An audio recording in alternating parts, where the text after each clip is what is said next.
For the sake of time, we have a few minutes for Marthia. If anybody wants to recite Marthia, please come forward.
Ignare salvar.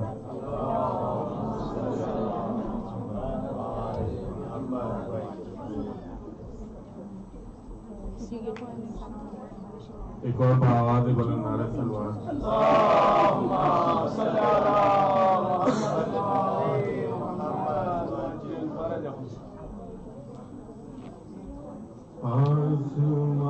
آسمان لرزا زمین copy سمندر روئے. آسمان لرزا زمین copy سمندر روئے. قبر میں جب قبر میں ماں کے لیے جب قبر میں ماں کے لیے جب علی اصغر روئے.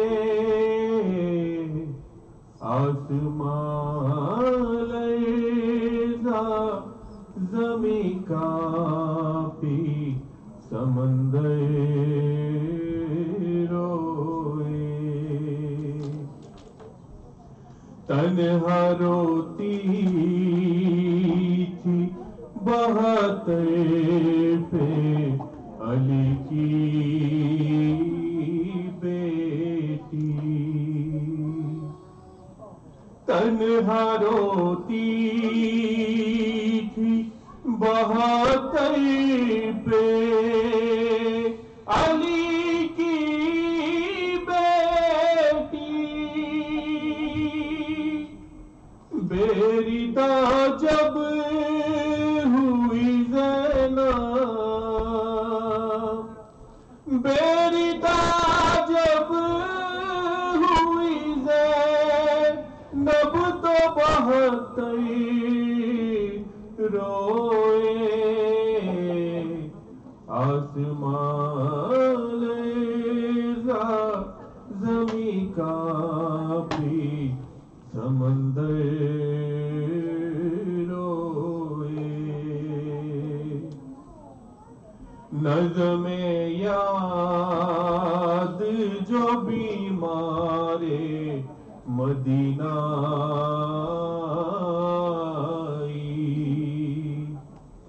نظم یاد جو بیمار مدینہ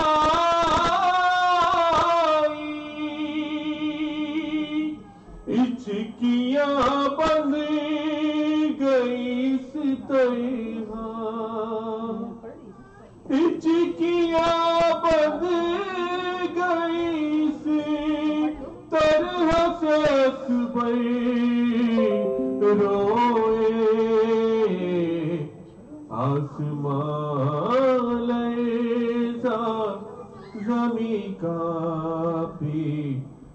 سمندر روئے، وقت رخصت جو حسین آئے در خیمہ پر، وقت رخصت جو حسین آئے در خیمہ پر، شاہ زینب سے بہت دیر، شاہ زینب سے بہت دیر لپٹ کر روئے، آسمان لرزا زمیں کانپی سمندر روئے، ذبح ہوتے ہوئے سب دیکھ رہی تھی بہنیں، ذبح ہوتے ہوئے سب دیکھ رہی تھی بہنیں، یہ سما دیکھ کے مولا، یہ سما دیکھ کے مولا تہ خنجر روئے، آسمان لرزا زمیں کانپی سمندر روئے، شمر کا خوف ہے گردن میں، رسن بھی ہے بندھی، شمر کا خوف ہے گردن میں، رسن بھی ہے بندھی، اپنے بابا کو سکینہ، اپنے بابا کو سکینہ کہا جا کر روئے، آسمان لرزا زمیں کانپی سمندر روئے، سن کے اے میر تکلم تیرا مجلس میں چلا، سن کے اے میر تکلم تیرا مجلس میں چلا، فاطمہ روئی علی روئے، فاطمہ روئی علی روئے، پیغمبر روئے، آسمان لرزا زمیں کانپی سمندر روئے، قبر میں ماں کے لیے جب، قبر میں ماں کے لیے جب علی اصغر روئے، آسمان لرزا زمیں کانپی سمندر روئے،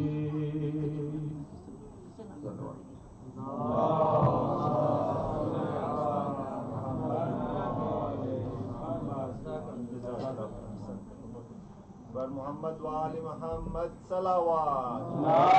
اللهم صل على محمد وآل محمد. بار الله نشود الله به هنگام ممات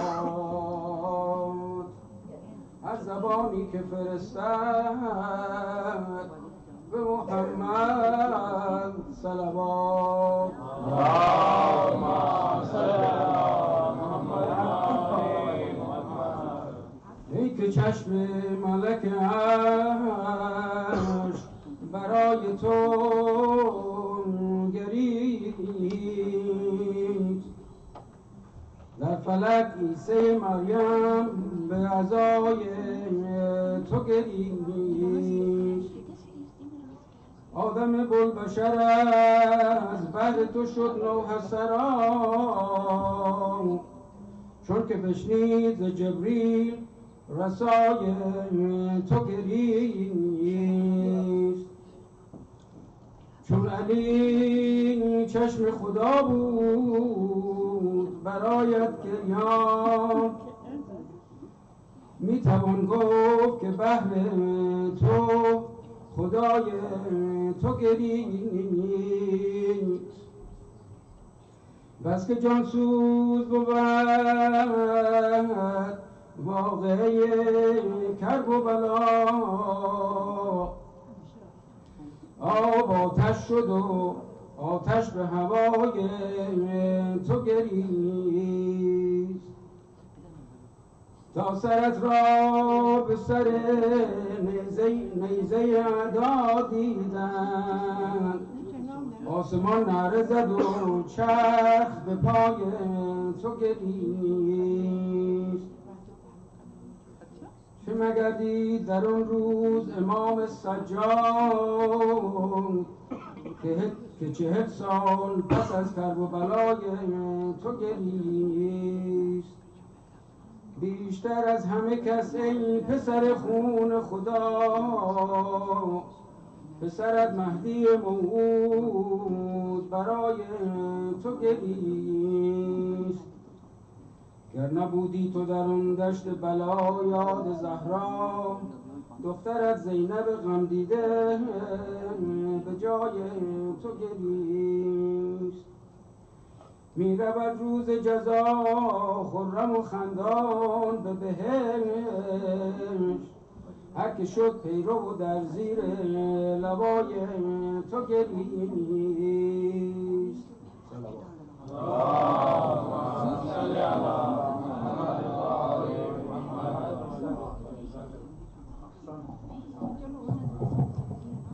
I will ask Maulana to come and address the fourth Majlis of Muharram. Three of your loudest salawat.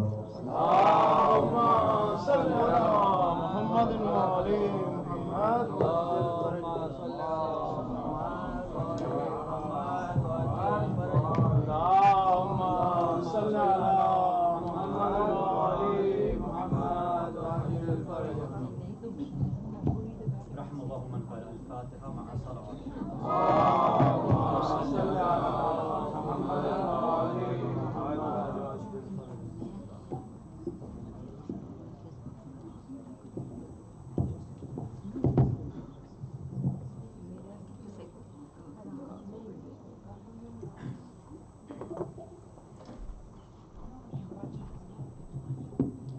أعوذ بالله السميع العليم من الشيطان اللعين الرجيم. بسم الله الرحمن الرحيم وبه نستعين.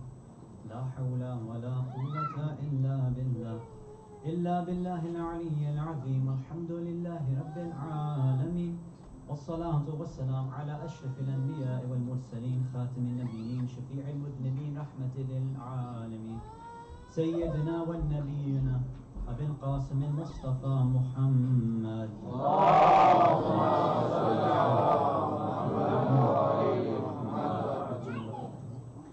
ثم الصلاة والسلام والتحية والإكرام على أهل بيته الطيبين الطاهرين المعصومين المظلومين، لا سيما بقية الله في الأرضين، روحي وأرواح العالمين الترى بمقدمه الفداء.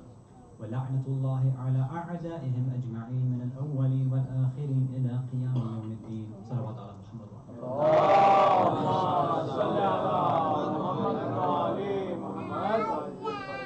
مؤمنين مؤمنات, brothers and sisters in Islam and Iman, Salamun Alaikum Jami'an wa Rahmatullahi wa Barakatuh. First, before we start the lecture series tonight, just two logistics issues. The first was that, as a reminder, tomorrow, Saturday, during the program, there will be a blood drive held outside, as they do every year.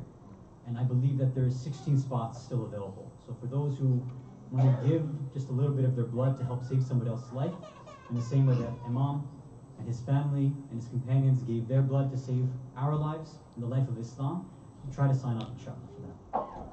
The second was, I had taken a look at some of the comments and questions that were sent. So thank you those who have been using Slido. Again, for those who don't know, Slido.com, it's an anonymous way for you to send questions and comments and give feedback.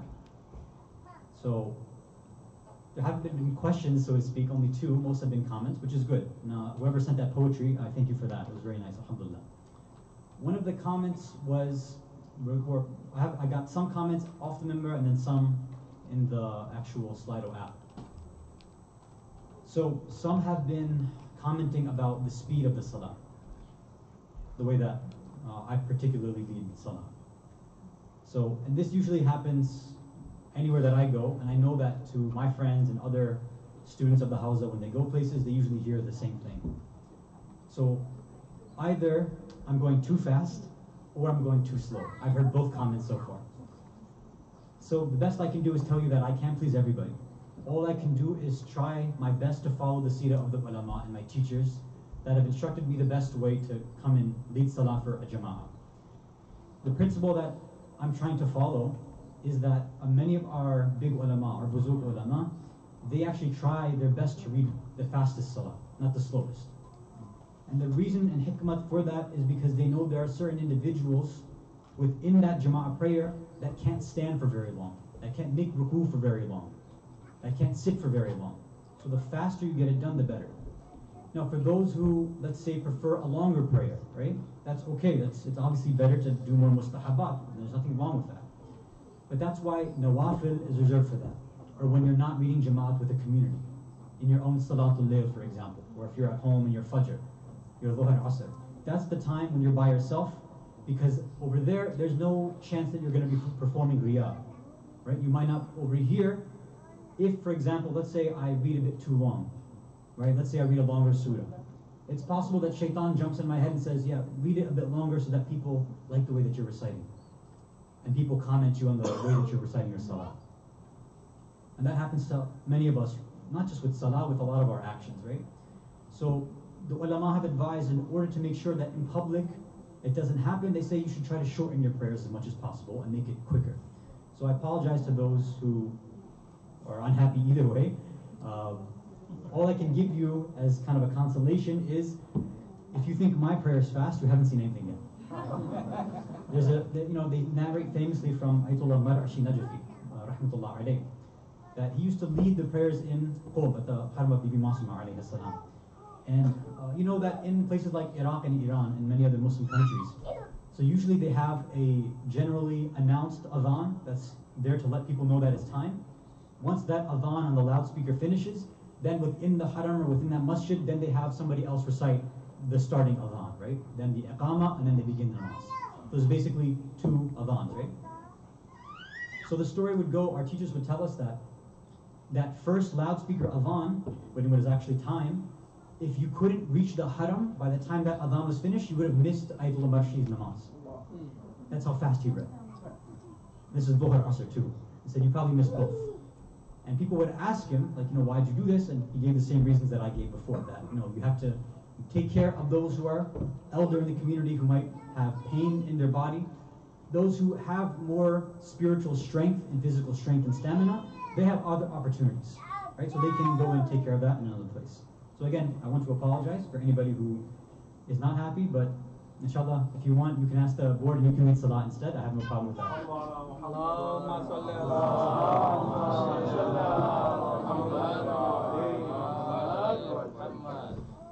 So that's logistics. So again, inshallah, please keep your comments and feedback coming. I really do appreciate it, and it really is helpful. So I thank you for that.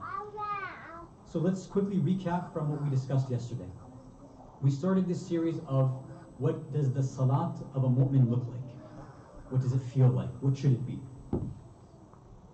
We said first, before we start examining what prayer is, what's the philosophy and wisdom behind different parts of our namaz and our prayer?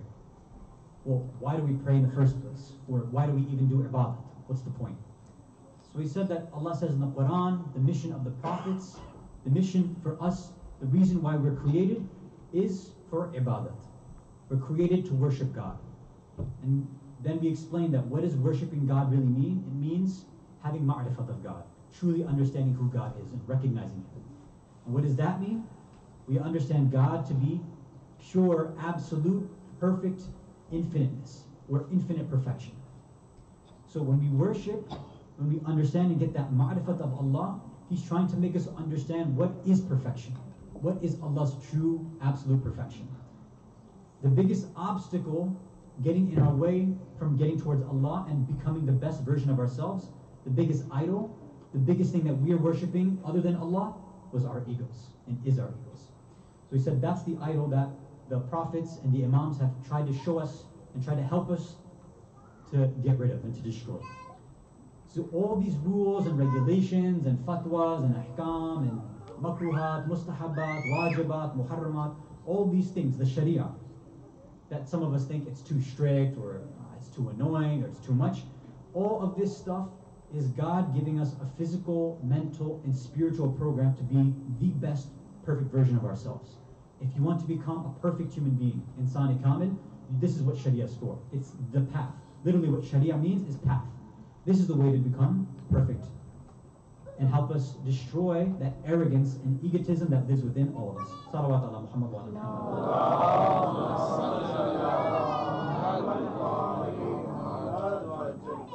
What we said we're going to do is we're going to divide our discussion into two parts. We want to try to be practical and give points that we can all take away and use right away. And then we also want to talk about some theoretical ideas too, right? So some will be tatbiqi and practical and applicative, and some will be more nazari and theoretical. So first we want to talk about some typical fiqhi, ahkami issues that I feel are good for us to hear in communities. Sometimes we know them, but it's good to have a refresher every once in a while. So the first thing we want to discuss is this idea of niyyah and niyat, your intention. Now typically, the idea that I'll tell you I was raised with, that I believe many individuals in our centers believe about niyat is this. Whenever you have to perform wudu, whenever you have to pray namaz, whenever you have to do any action that requires your niyyah, you come forward, you say whatever you have to do in your own language. So for example, you might say in Urdu, "Main namaz padhta hoon, 2 rakat, qurbatan illallah," something like that, or wajib qurbatan illallah. You know, I'm reading this wajib prayer, 2 rakats, fajr, qurbatan illallah, for example, right? So people have been used to being raised like this, that this is what niyat means. In the books of fiqh, they say that it's not necessary to say anything out loud. You don't have to say that this is what I'm about to do. So then what is niyyah? Is it something you say to yourself, like in your head? Like what exactly do we do? So let me ask you a question. When you were about to leave your house to come to the center tonight, and you got into your car, what did you do? Did you say anything to yourself? Did you say, I'm turning the keys to turn on the car so that I can get to a madrasa azab or batan illallah? Like, is that what you did? Or before you go to work, I'm about to leave to work so that I can get some money so I can pay for all these things. My kids annoy me with buying me things every day. Batan illallah. Is that what you do? No. We don't do this in our daily life. We never say our intentions like that out loud. Although there are some people who like to say what they're about to do, right? Like, that's different. So niyat, intention, doesn't have to be said out loud, and you don't even have to say it like in your own mind. It doesn't have to be spoken. It's just you have to know what you're doing. So they say, if let's say somebody were to stop you right before you're about to pray, or if they stopped you at any point while you were praying, and they said, "Hey, what are you doing?" I said, "Well, I'm reading namaz." "Well, what namaz are you reading?" "Maghrib." "Okay, how many rakats is it?" "It's 3. You know, these kind of things. You just have to have a general idea of what you're doing. If you're standing there, well, let's take wudu as the example, which we'll talk about today. If you're performing wudu, and then in the middle of it, you're just kind of like splashing water all over the place, like, it's really hot outside, so you're just throwing water on yourself, then yeah, then your wudu got messed up, because you don't have the niyyah of performing wudu anymore, right? You're just washing yourself, which is different. So, niyyah doesn't have to be said out loud. It doesn't even have to be said in your mind. You can do it if you want to. There's nothing wrong with it. But that's not what performing the niyyat means. Salawat ala Muhammad wa ala Muhammad.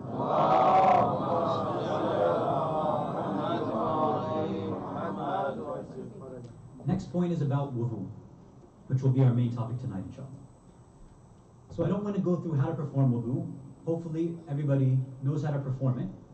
Although I would encourage everybody, as I advised last night, there might be certain things that maybe we learned incorrectly, or maybe we don't remember it properly, or maybe we mix up rulings sometimes with other schools of thought, or maybe we misheard a teacher say something.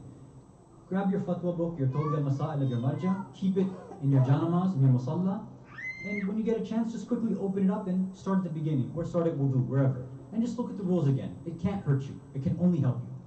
Especially there's going to be certain mustahab things or makruh things that maybe you can't remember, you've never even heard before. So that's a good kind of refresher for you. But there's one point that it seems our communities are suffering from. And this is one point I feel should be mentioned. And this point is about israf and wastage of water. We as Shias should be more cognizant and aware of the value of water more than anybody else. One of the main reasons we sit here and we shed tears is because of the value and the importance of water. If a person who is going to shed tears for the thirst of Ayul Asghar and Sakina has the audacity to waste water while they're performing wudu, I would call into question their heart. Our marajis say that if there's israf and wastage and extravagance performed, you use too much water while you're performing wudu, they say that we're not sure if your wudu is accepted or not. They say there's ishkal in it. They're not saying that it's batil, that there's a problem with your wudu. So what does it mean to waste water? Let me give you a relevant hadith from Rasulullah sallallahu alayhi wa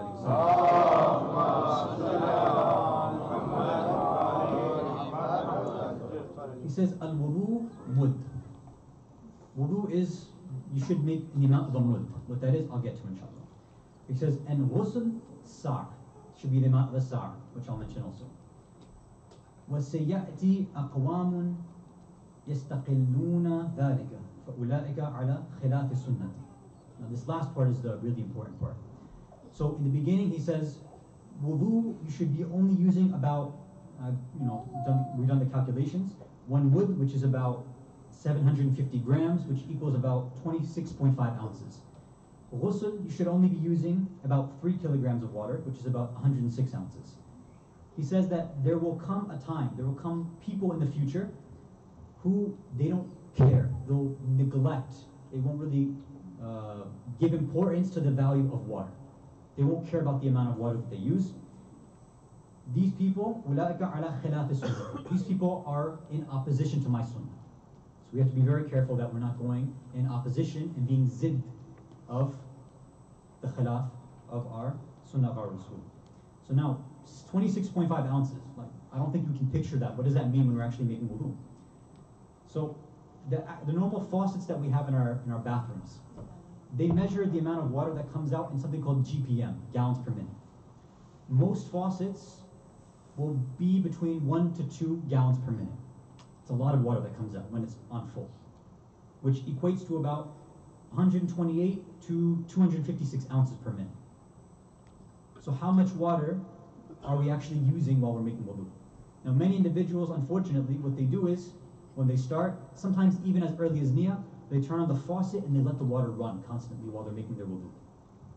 If that happens, even if your wudu, for example, takes 45 seconds to maybe 1.5 minutes, which I've seen some people, right? They don't make wudu, they're taking a shower under the faucet, right? They use a lot of water. That means that you're basically using 2 to 4 ounces every second. If you wanted to keep that faucet running and perform wudu like that, you'd have to finish it in under 30 seconds. And it would still be it's very, very tough to do that. So what's the way that we can ensure that we're not wasting it? Is that for every action we do, you take the amount of water you need and you shut off the faucet right away. You shut off the tap. So for example, you turn it on, you get some water, you turn it off, and then you rub your hands. When you need to wash your face, you get a little bit in your hand, turn it off, and then you wipe your face. You don't need to leave it on and continually throw water there. If you need to get more, fine, turn it back on, get some water, turn it off again, and then put water on your face. Turn it on, grab water, and then put it on your arms and start wiping like that. Now, what this will do is it'll give us two benefits. One is that obviously we'll be wasting less water, and hopefully we'll meet this criteria that the Prophet has mentioned. And the second is that if you are in the habit of leaving that faucet running, usually what people end up doing is, so let's say they're almost at the last step, so they're wiping their left arm, right? And the faucet's still going. What they usually do is they finish wiping their left hand, then they go and they shut off the faucet, and then they wipe their head and their feet. And what usually happens there is, as you know, you can only wipe your head and feet with leftover water in your hand, right? The leftover water from wiping, from washing your arm. If you go now and shut off the faucet after you've wiped your arm, there's a chance you grab some extra water from the tap, which now makes your wudu batil, right? Because you've added extra water. So now, if in that last, that third to last step, the faucet's running, you get some water, you turn it off, then you wipe your arm, then you can immediately just go and start wiping your head and your feet. So now you've made sure from two different angles that your wudu, inshallah, will be accepted. Salawat ala Muhammad wa ala.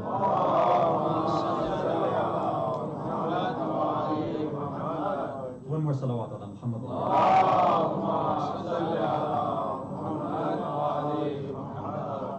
So inshallah, I encourage everybody to take these tips and use them tomorrow morning for your Fajr Salah. Now we want to go, that was our practical part. Let's go to some theory. Okay, well, what's the philosophy behind wudu? Why are we washing all these parts of our body? What's the point of it?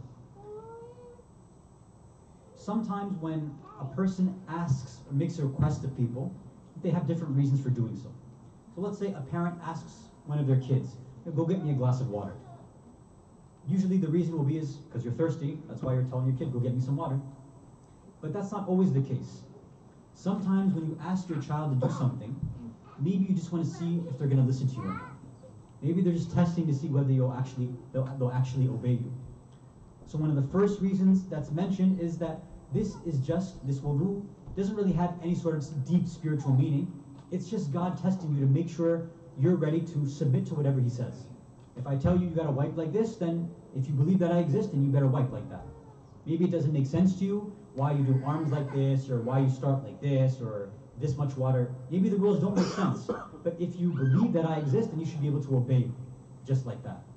Based on that, we see that even kids do the same thing, right? So sometimes, let's say you're playing with your younger sibling, or you're playing with like a nephew or a niece, right? And you see that they start copying you, right? So you start like sticking out your tongue, you want to see if they're going to copy you too, right? You start moving your hand one way, you see if are they going to copy me or not. So sometimes we test people to see if they'll do the same thing that we're doing, and they're gonna obey what we want to obey.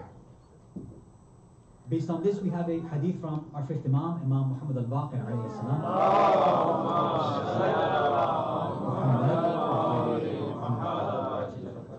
Imam says, إِنَّمَا الْوُضُوء حَدٌّ مِنْ حُدُودِ اللَّهِ. Wudu is only a had. It's Allah setting some limits for us, some boundaries for us. Why? لِيَعْلَمَ اللَّهُ مَنْ يُطِيعُهُ وَمَنْ يَعْصِيهُ. It's just these limits that God's put in place to see who's going to obey me and who's going to disobey me. That's it. No fancy philosophy, no spirituality. I just want to see which of you are going to listen and which of you are going to question it too much and then disobey me. So this is the first reason that they give. The second reason.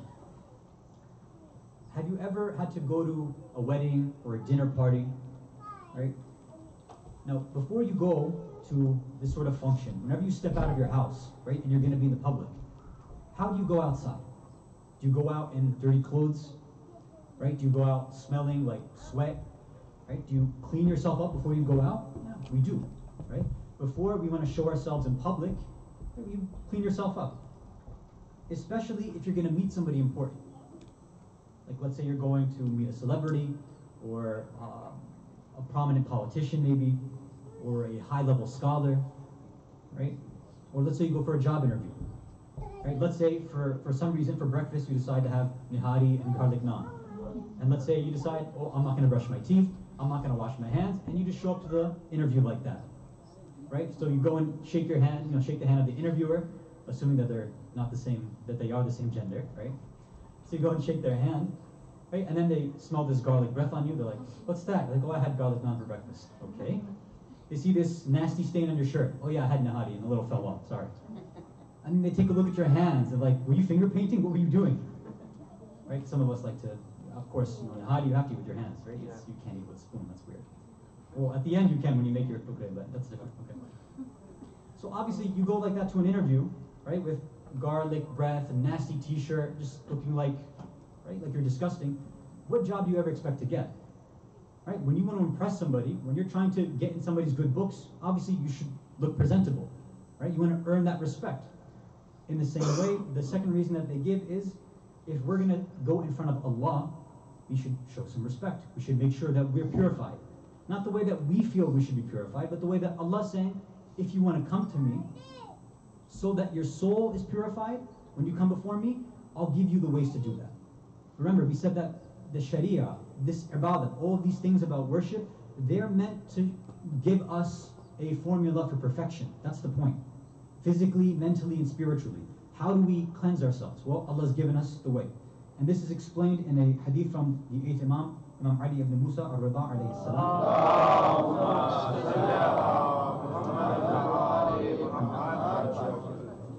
So somebody, one of his companions asks him, what's the reason, what's the deeper philosophy behind wudu? He says, لأنه يكون العبد طاهرا إذا قام بين يدي الجبار عند مناجاته إياه. So the first reason that he's giving for why an abd, a servant of God, has been commanded to perform wudu is because when he does it, he'll become clean and pure when he stands in front of Al-Jabbar, the all-powerful, the almighty. Someone who, when you come in front of him, his power and his authority is something that's irresistible, right? He has this strong power and force, right? Sometimes we meet these personalities in our lives, like many of you, let's say you've gone to Iraq for ziyarah, and you've sat with big ulama like Ayatollah Sistani, may Allah protect him and give him a long life. And when you sit in front of someone like this, you know, your whole, you see something, like there's something different about these kind of high-level scholars. They have a different presence to them. So it changes the way that you behave too, right? So of course, when we come in front of Allah, we should make sure that, and the Imam's saying here, this wudu will help purify us to give us that sense of humility and purity before we come to Him.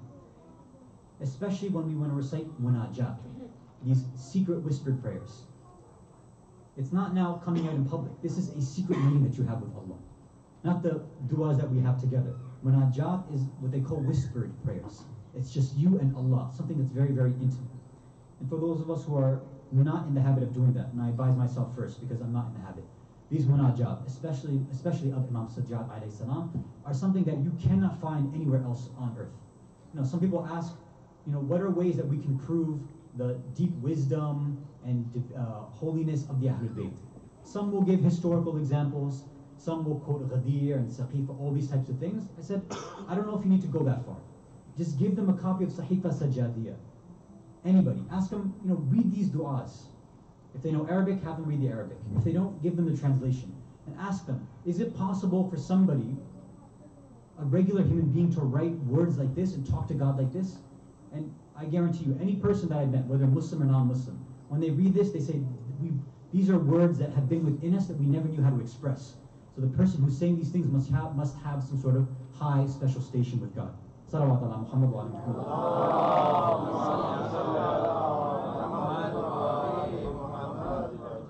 The Imam continues. He says, the second is, what else will wudu accomplish? Muti'an lahu fima amaru. The person who's performing wudu will become muti'. He'll learn to do more ita'at, to be more obedient and subservient and submissive to whatever Allah commands him. Being in the state of wudu, again, gives us that sense of humility, right? And we'll get to, inshallah, one of these practical tips later on. The next point, naqiyan min al-adnas wal-najasa. And of course, even physically speaking, it will remove some of the impurities that are there, right? If you want to give it from a very kind of medical, physical perspective, you know, scientific perspective, you know, a little splash of water on your face and on your arms, obviously will clean you up, right? That's a good thing. And the fact that we're wiping our feet with water too. How many of us are actually washing our feet every day, outside of being in the shower? Although people sometimes, even in the shower, don't actually wash their feet with due diligence, right? They kind of just let the water hit it, but actually don't, wash it properly.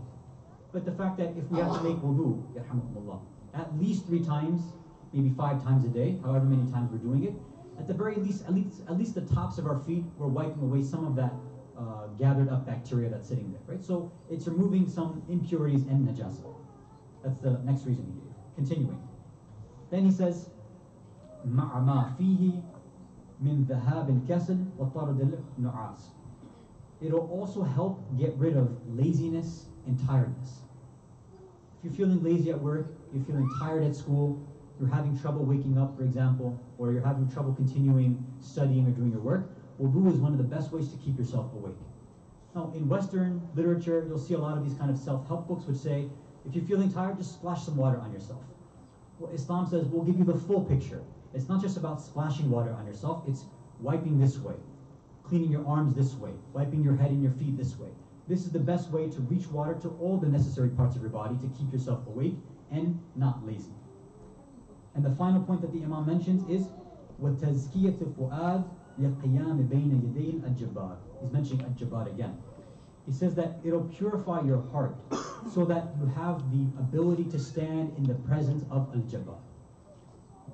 So again, the point that Imam is concluding with over here is sometimes, not just in our munajat, not just for namaz, not just for our prayer, just to be able to just be in front of God, His almightiness, His powerfulness, right? That irresistible force that He should have in our lives every day. Wudu helps us calm us down and put us in a state so that we're worthy of being in front of Him. Salawat ala Muhammad wa ala.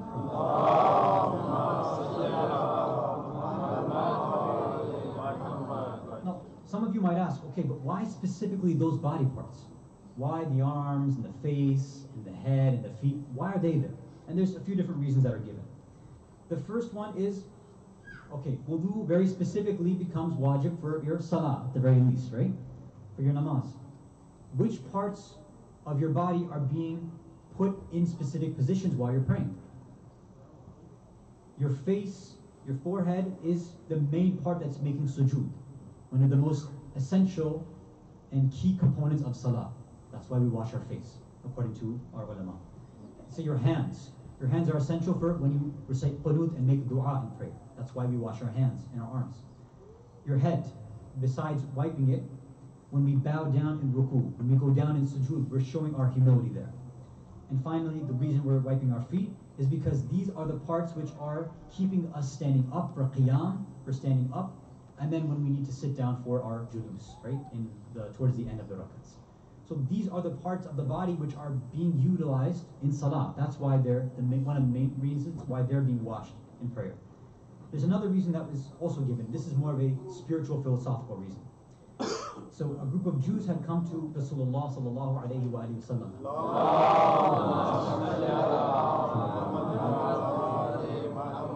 They asked him the same question. He said, Ya Muhammad, why is it that these parts of the body are being washed? And this question might occur to us as well. Like, if you're trying to purify yourself for prayer, wouldn't you wash the kind of quote-unquote dirty parts of your body? Like, wouldn't it make sense to wash your armpits and other parts of your body which normally get pretty nasty? Like, why are you picking your face and your hands and your arms and feet and wiping your head? What does that have to do with being clean? So he gave the answer. He said, this is kind of the history behind it, the spiritual history.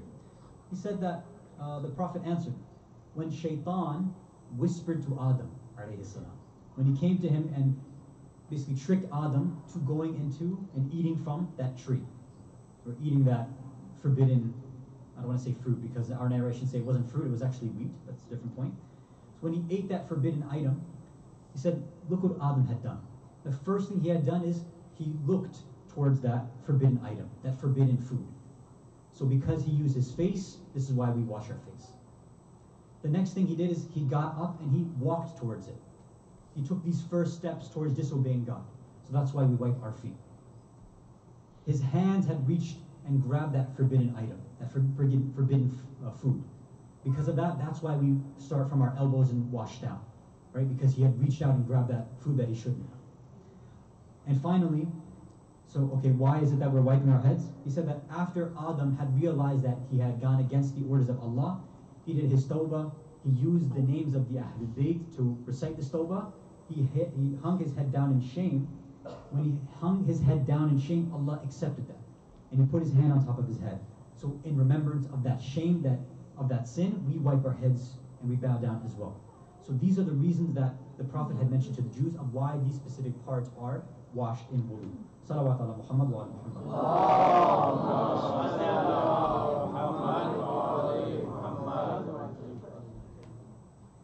Now, and the second part of this hadith is something good for us to hear. It's not related necessarily to prayer, but it's about fasting. So they also asked, okay, but why did God make you fast for 30 days? Right? Because other faiths, they don't have this concept of fasting for 30 days. Sometimes they fast for only 1 day or maybe 1 week. Every faith is different. Why is it that we do 30 days? The Jews asked him. He said, it's because when Adam had eaten that forbidden item, it remained within his system for 30 days. So in remembrance of that, spiritually, when you do something, quote unquote, spiritually haram, in order for you to be cleansed, you require 30 days of fasting. So this is kind of our spiritual remembrance of that. And as a rahmah and a kindness, Allah said that instead of making you not eat and drink for 30 days completely, at night I'll allow you to eat and drink. So this was kind of a rahmah that Allah had given us. Now, we'll end with some practical tips again, inshallah, showing the power that wudu actually has. So we'll end with one last narration from Rasulullah sallallahu alayhi wa sallam.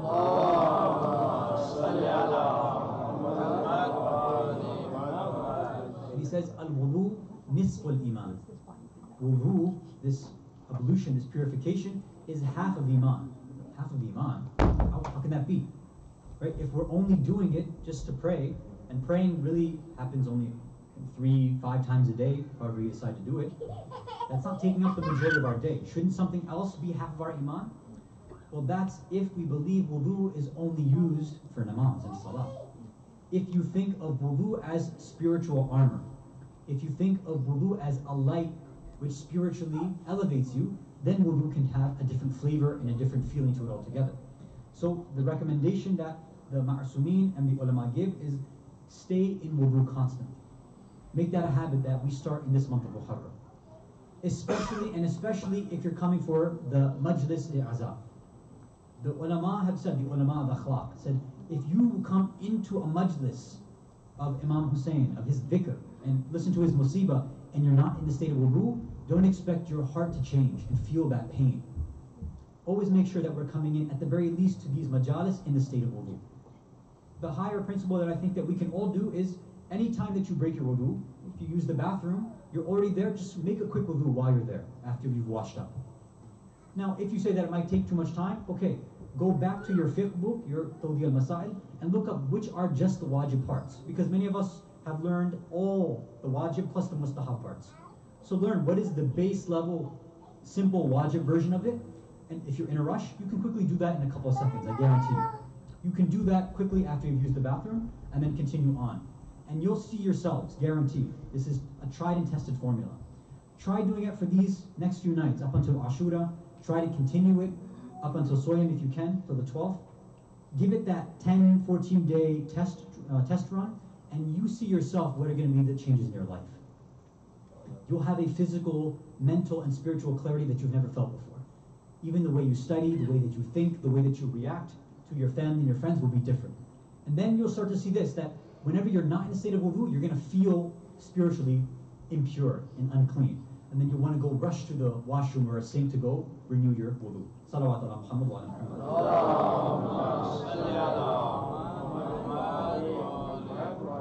And then the last deep spiritual point, which I can only mention a few words about, is we have to learn how to become water itself. That's one of the major spiritual deep meanings of wudu. The Urafa say, wudu, our constant relationship with wudu and water is what? It's because Allah, for example, wants us to learn how to become like water. What do you mean become like water? Well, what is water? Water itself is something which is tahir, it's clean, but in addition, it's mutahhir. It also cleans other things as well. It itself is pure, and it purifies other things. So in order for us to clean ourselves from najasa, we have to use water, right? in order to make ourselves refreshed, we have to drink water. But if ever we need to clean something else, like something gets najis, we have to use that same water on another thing. So water in and of itself is something which is pure and clean, and it gives us life, and it could give life. It gives life to other things as well. So how do you become like water? Become something which is so pure that you start purifying other people as well. Become so soft and gentle and malleable and easygoing in your life that people come to you. You start to adjust yourself in every situation. That you don't become harsh with people, especially the mu'mineen. When you're around other individuals, you become a mutahhir for them. You start to purify their akhlaq. You know, you have certain personalities in the community that just being around them makes you feel better, right? You get happy. Your akhlaq changes because they have good akhlaq. Become that kind of mutahhir and purifier of other people. Salawat ala Muhammad wa ala Muhammad.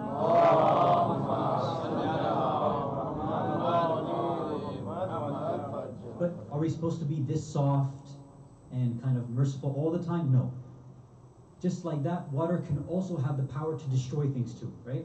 When it comes in the form of a hurricane, right? And may Allah take care of and protect all the mu'mineen and individuals who are going to be suffering this hurricane which is hitting the East Coast, and protect them, inshallah. But water has the power to destroy as well, in the form of floods and hurricanes and tsunamis.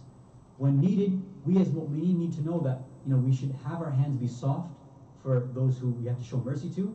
But sometimes when a zalim comes and a fasiq comes, when someone tries to take your rights, that hand, that soft hand, should become a fist as well. Those people who abandoned the imam didn't have that quality of water. When they said that we're going to remain neutral in this battle of Karbala, they might have been merciful in their hearts, let's say most of the time. But when they needed to stand up and save Islam and defend their imam, they couldn't do it. Why? Because they were cowards. True water, being truly pure, is a person who knows when they need to be soft and when they need to bring that kind of strength. So, you know, there's this interesting quote from, I believe it's from Malcolm X. May Allah bless him. So Shaheed Malcolm, he said that, you know, Islam teaches us this way that, you know, we're soft, right? We're easygoing with people. But if somebody tries to take your right, send him to the grave. A true Muslim is not just kind and merciful and easygoing to everybody. They know that when somebody's rights gets taken, we should be the first ones to go and fight for those rights. So when we see the dhulm and oppression happening to people all throughout the world, especially in this country, we should be coming out before anybody else and standing up for those rights. If we see people in our community suffering, right, especially things like this blood drive, which are excellent initiatives, we should know better than anybody else. If someone comes and abuses somebody in our communities, if they're using harsh language, if we see people insulting one another, we should step forward and make sure we're blocking that from happening, right? One of the best sadaqat that you can give, and the way that you can do khair to a zalim, according to our ma'sumeen, is you come and make sure you stop their dhulm. You stop their oppression. So we have to make sure that we're protecting the rights of our mu'mineen, the mu'minat in our communities, the muslimeen, muslimat, our family and our friends, and then the extended community. Salawat ala Muhammad wa ala Muhammad.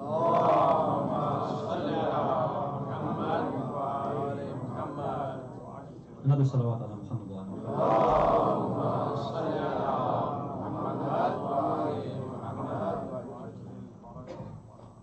Tahara and purity, being tahir and being mutahhir, has extreme value when we talk about the episode and tragedy of Karbala. You see, this idea of purity is so powerful that if we truly purify ourselves, both physically and spiritually, that kind of purity that we have, especially in our akhlaq, if we recognize who are the true pure individuals that Allah has sent down, that one little connection that we have, that little bit of purity that's in our hearts, might be what keeps us away from hellfire. And it's that purity that was in the heart of Hur that kept him safe from hellfire. So we know the history that Hur stopped Imam Hussein and the caravan as they were making their way to Kufa. He stopped him on the outskirts of Kufa.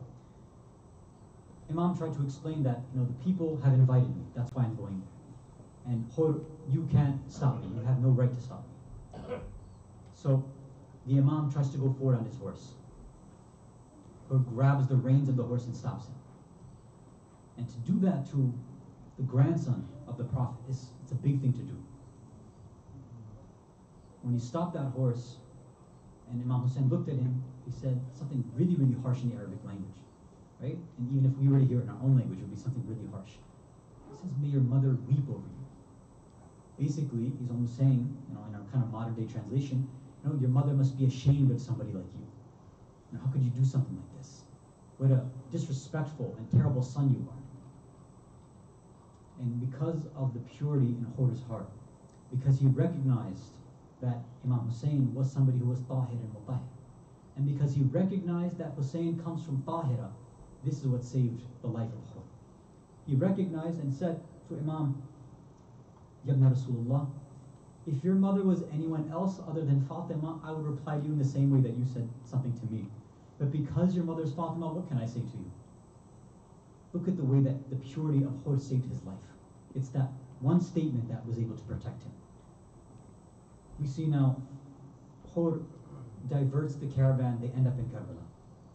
Now we see, on the morning of Ashura, Hur is at a stage, he's at a crisis. He doesn't know what he should be doing. He's pacing back and forth. And one of his companions comes to him, and they see the look on the face of Hur. They say, Ya Hur, if somebody were to ask me who is among the bravest soldiers among the Arabs, I would have given your name. But I look at your face today, and I see fear. I see anxiety, I see stress. What's going on? What has shaken you like this? What's happening? He said, instead of letting me tell you, let me show you what's caused me to do this. So he took this companion and he brought him closer and closer to the tents of the Ahlul Bayt. And he told his companion, do you hear that? Do you hear that sound? He says, yes, I hear. He said, tell me, what do you hear? He says, I hear women and children crying, al-atash, al-atash. I hear children crying that they're thirsty, that they want water. And because of us, they're not able to get that water. He said that this crying of the children is what's making me rethink my decision. This crying, these tears of the children, this sound that I'm hearing of their thirst is making me rethink what I'm doing with my life. This is what's disturbing me.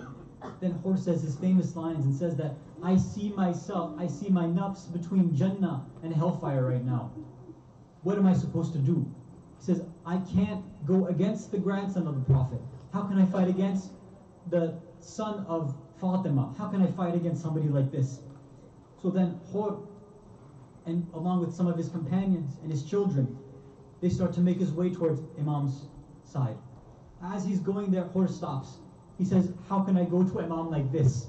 Sitting on a horse, being well fed, having my thirst quenched. How can I go to Abu Abdullah like this? So he tells his companion, he says, I can't go to Hussein like a free man. I need to go to him like a slave. Tie my hands up, bound me like a slave, bound me like a prisoner, put a blindfold on me because I don't have the right to look at Hussein in the eyes.